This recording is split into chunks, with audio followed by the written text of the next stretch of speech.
আমরা সবাই হয়তো বা ডলফিনের খেলা টিভিতে অথবা অন্য কোথাও দেখেছি যে ট্রেনার একটি রিং ধরে, এটা গোল চাকতির মতো, এবং ডলফিনটা পানিতে ঝাঁপ দিয়ে ওটার ভিতর দিয়ে চলে যায় এবং রিংটা আস্তে আস্তে উপরে উঠায় এবং ডলফিনও আস্তে আস্তে উপরে যেতে থাকে এবং এইসব শো শেষ করে হচ্ছে বড় একটা ঝাঁপ দিয়ে।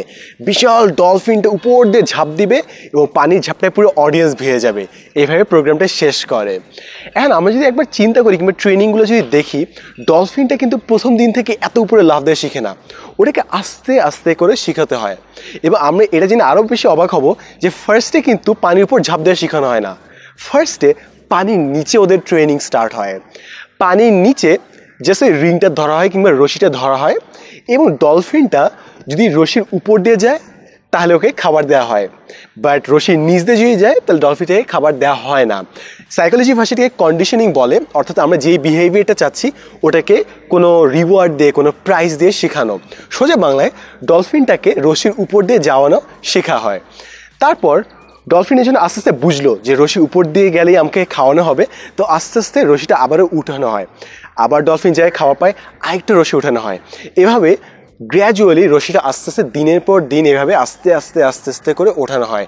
একদিন পানির উপর ওঠানো হয়, ডলফিনটা লাফ দেওয়া শিখে, তারপর আস্তে আস্তে আরও ওঠানো হয়, তারপর অ্যাকচুয়াল শোতে নিয়ে যাওয়া হয়। এখন আমি যদি খেয়াল করি তাহলে দেখবো যে ডলফিনটা যে এত বড় লাফ দিতে পারছে, এত উঁচুতে লাফ দিতে পারছে, ওকে যে ট্রেনিংটা করানো হলো, ট্রেনিংটা শুরু কোথায় হলো? একদম নিচে, একদম পানিরও নিচে। এবং আমি যদি ট্রেনিংটা খেয়াল করি দিন দিন কীভাবে ট্রেনিংটা আগালো, তাহলে আমরা দেখব যে দিন দিন একটু একটু একটু একটু করে স্ট্যান্ডার্ডটা উপরে ওঠানো হলো এবং ইভেনচুয়ালি ডলফিনটা একটা বড় লাফ দেওয়া শিখলো।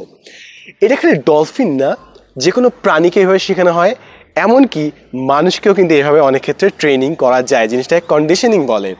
এবং এটা থেকে আমাদের যে লেসনটা নেওয়া দরকার সেটা হচ্ছে আমরা লাইফে কীভাবে নিজেদেরকে ইমপ্রুভ করব। আমরা অনেক সময় গোল সেট করি, অনেক বড় গোল, যে আজকে আমি দিনে 5টা চ্যাপ্টার পড়বো, 10টা অ্যাসাইনমেন্ট করব, সেট করলাম, দেন দিনের শেষে 2-3টা করতে পারলাম, তারপরে নিজে ডিপ্রেস যায়, আরে আমি কি গোল সেট করলাম, কিছুই পারলাম না। এর পরের দিন আবার বড় গোল সেট করে, আবার পায় না, আবার বড় গোল সেট করে, আবার পায় না। অনেক সময় মানুষ গোল সেট করে যে আজকে আমি এরকম ভিডিও করা স্টার্ট করব, আমার সাউন্ড ঠিক থাকবে, ব্যাকগ্রাউন্ড ঠিক থাকবে, অডিও ঠিক থাকবে, সব ঠিক থাকবে, বাট ফার্স্ট ভিডিওতে জীবনেও এত পারফেক্ট করা সম্ভব না। 50-60টা ভিডিও করার পর মানুষ আস্তে আস্তে ভালো ভিডিও করা শিখে, বাট মানুষই তো ফার্স্টেই গোলটা অনেক উপরে সেট করে রাখে, তোরা ডিসঅ্যাপয়েন্টেড হয়ে যায়। এখন এর মানে কি এই ভাইয়া যে আমি লাইফে কোনো বড় গোল সেট করবো না, আমি বুয়েটে পড়ার স্বপ্ন দেখবো না, আমি কি আইবিতে পড়ার স্বপ্ন দেখবো না? না, অফকোর্স স্বপ্ন দেখো, বাট ওগুলো লং টার্ম গোল।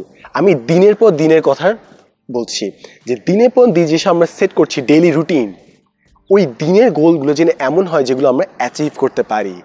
এবং এরকম যদি আমরা বছরের পর বছর আমরা যেসব ডেইলি গোল সেট করছি ওগুলো যদি একটু একটু করে অ্যাচিভ করি, তাহলে আমরা সেই ডলফিনের মতো লাইফেও এমন অনেক উপরে চলে যাব যেটা দেখতে সব মানুষ হাজির হবে।